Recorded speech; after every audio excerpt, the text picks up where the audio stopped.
பெரிய சவாலை சந்தித்து இந்த தேர்தலை நாம் களம் கண்டு கொண்டிருக்கிறோம். பல லட்சக்கணக்கான கோடி ரூபாய்களை வைத்துக் கொண்டு ஒன்றிய அரசு இன்றைக்கு இங்கே வாக்காளர்களை விலைக்கு வாங்கிக் கொண்டிருக்கிறார்கள். அண்ணா திராவிட முன்னேற்ற கழகம் என்கிற புரட்சி தலைவர் எம்ஜிஆருடைய கட்சியை, ஜெயலலிதா அவர்கள் முதலமைச்சராக இருந்த கட்சியை இன்றைக்கு அடிமாட்டுக்கு விலைக்கு வாங்கிக் கொண்டு எடப்பாடி பழனிசாமியை இன்றைக்கு விலைக்கு வாங்கிக் கொண்டு பாரதிய ஜனதா பின்னால் நின்று கொண்டு முன்னாள் எடப்பாடி பழனிசாமியை அடையாளம் காட்டி ஒரு பாசிசத்தை இங்கே அமுல்படுத்த அவர்கள் துடித்துக் கொண்டிருக்கிற தருணத்திலே நாம் தான் மிக ஜாக்கிரதையாக இருக்க வேண்டும். எனக்கு முன்னாலே பேசியவர்கள் சொன்னார்கள், இந்த அவையிலே அமர்ந்திருக்கிறவர்கள் எல்லோரும் நிச்சயமாக உதயசூரியன் சின்னத்திலே வாக்களிப்பார்கள், எங்களுக்கு அதிலே எந்த விதமான மாற்று கருத்தும் இல்லை என்று சொன்னார்கள். அது உண்மைதான். ஆனால் இந்த கூட்டம் எதற்கு என்றால், இங்கே வந்திருக்கிற சகோதரர்கள், வெளியே உள்ள சகோதரர்களை நீங்கள் பிரச்சாரங்களாக நீங்கள் மாற வேண்டும்.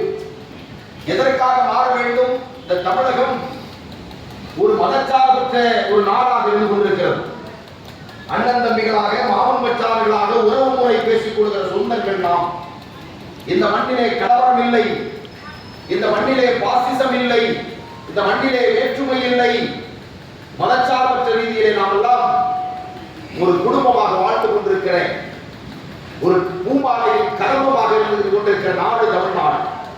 இந்த நாட்டிலே மாட்டுக்கறியின் பெயரால், பெண்கள் அணிகிற பரதா என்கிற உடையின் பெயரால், உணவின் பெயரால், கலாச்சாரத்தின் பெயரால், மதத்தின் பெயரால், இனத்தின் பெயரால், மொழியின் பெயரால் ஒரு பிரிவினையை உண்டாக்கி மதக்கலவரத்தை தூண்டுகின்ற ஒரு நிலை இன்றைக்கு பாரதிய ஜனதா கட்சி அறுவை வேட்பாளர் சண்முகம் அவர்களை வெற்றி வேட்பாளர் 25,000 ஓட்டு வித்தியாசத்திலே வெற்றி பெறுகிற வேட்பாளரை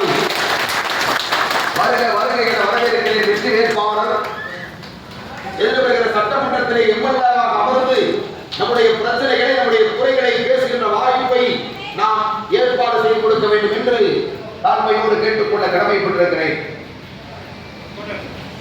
எனவே அன்புக்குரிய சகோதரர்களே, திராவிட முன்னேற்ற கழகம் என்பது இன்றைக்கு அனைத்து சமுதாய மக்களுடைய குறைகளை, பிரச்சனைகளை அறிந்து அவர்கள் நகர்த்திக் கொண்டிருக்கிறார்கள்.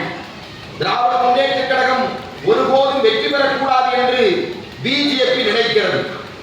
திராவிட முன்னேற்ற கழகத்துடைய ஆட்சி தமிழ்நாட்டில் இருக்கிற வரை பிஜேபியால் இந்த மண்ணை ஒன்றும் செய்துவிட